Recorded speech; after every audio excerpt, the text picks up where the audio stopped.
Hello, my friends, and welcome.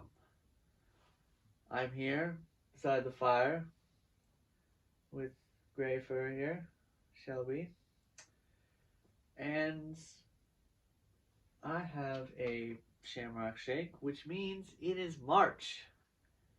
And you know what that means? March Madness, the NCAA tournament. And frankly, it's my favorite event of the year. I guess the World Cup is not every year, but I'm going with the NCAA tournament because it is the most unpredictable of all of them. Anything can happen. And so I'll just give you my thoughts generally about what we got going on up in here in March. Um, so, yeah, this is probably going to be among the most unpredictable of all the tournaments that we've seen. There's been a lot of upheaval at the top of the polls. I think there's been more upsets in the top three of the AP poll this year than any other year. So basically, I'm sure you're looking at your bracket, double double guessing. Is that a word? I think so. You're doubting yourself. You don't know if you made the right decision. What I'm here to tell you, you probably did. You're not going to have a perfect bracket. If you do, prove me wrong. But I don't know that anyone's ever had a perfect bracket. By the end of the weekend, your bracket will probably look bad. And that's normal. It's probably going to happen to me. It's going to happen to most of the experts. And that is the beauty of it all. But you can look at a few specific things, a few specific trends to look at that will probably happen.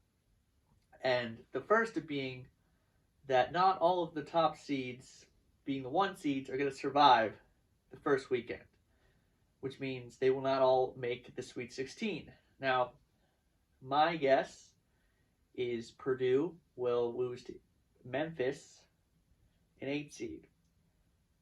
Memphis beat Houston, another 1 seed, in the American Athletic Conference Championship on Sunday. They will not be afraid. The 8-9 seeds are a lot of times sneaky good. They made the Final Four before. North Carolina was an 8 seed last year in the finals. So don't sleep on them. And you know, I initially picked Houston to win the championship. Then I was reminded by my mother, actually, that they have an injury. Marcus Sasser, one of their best players. And it's unknown what his status will be. So I wouldn't be so sure on Houston either, even though they made the Final Four last year. And the Final Four is going to be in Houston. It seems like that would be a tremendous advantage. But I could see them going down. Now, another thing to remember is it's very tempting in the Final Four to have all your 1s and your 2 seeds. That's not going to happen. There's been all 1 seeds one time in the entire history of the NCAA tournament. That was in 2008. And that was just sort of a fluke, an aberration. So there's not going to be all 1 seeds, and there's probably not going to even be all 1s, 2s, and 3s, or 4s. Because every year since 2013, so the last 10 years, there has been a seed 5 seeded or lower in the Final Four. And only one of those years was it a 5 seed. In fact, I think all the other years it was a 7 seed or lower. Even some double-digit seeds. So the fact of the matter is, there's going to be a team you don't expect that makes the Final Four. So don't play your bracket safe. That's not fun. That's not fun for anyone. You're probably not going to win that way. You got to take a chance. Now, what I did, I picked a 7 seed, Texas A&M, same bracket as Texas. I have Texas A&M beating Texas, and that's the same bracket that Houston's in.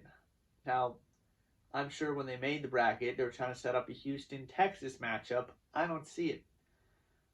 So that's sort of my unpredictable pick for the Final Four, as well as Marquette, coached by Shaka Smart, former VCU coach, and Duke, who is actually a 5 seed as well. I might have gotten a little lost picking a 5 and a 7 seed, but it could happen. Duke just won the ACC championship, and they're on a roll.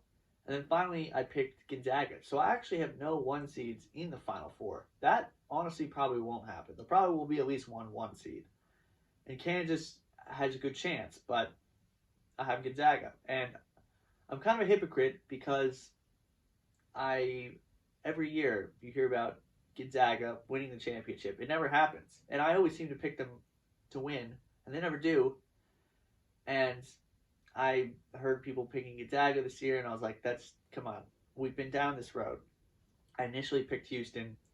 I remembered about the injury, and so I ended up going with Gonzaga over Arizona. So yeah, actually Arizona I have in the championship. I have them beating Duke, so no Marquette. Sorry. Arizona probably will fail me again.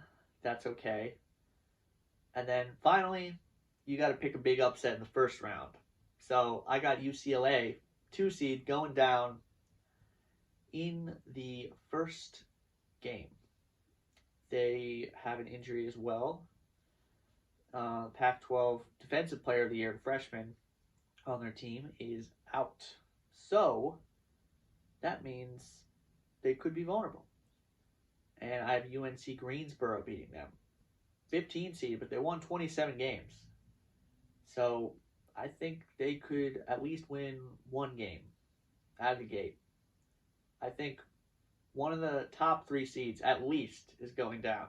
What I mean by that is a 1, 2, or 3 seed will probably go down in the first round for sure. Definitely, I think a 3 seed, and my pick is Indiana against Kent State. Kent State's a team that lost by single digits to both Houston and Gonzaga, both very good teams. So clearly they're not afraid, and I think they will go to the Sweet 16 and play Houston. Probably will lose to Houston, but I think that is a good pick for Sweet 16 team that you may not expect. And of course, I got to go VCU Rams, 12 seed, coming off the A10 championship victory, their first since 2015, as seen from this shirt. I was there in 2015, and I was there this year. They're playing St. Mary's, a team with the opposite style of VCU. I think they could take them down and beat Houston in the next round. Sorry, not Houston, UConn. I think they can beat St. Mary's, and then UConn, coached by former Rhode Island coach Danny Hurley, who used to be in the A10. And then we'll see what happens. They would maybe have to play Kansas, which would probably be an out, but when they went to the Final Four in 2011, they beat Kansas. So who knows? Basically, we don't know what's going to happen, but it's going to be a lot of fun. So, Shelby, yeah, I hope you enjoyed. For Sports XXL, I am Devin D. Parks. Stay observing.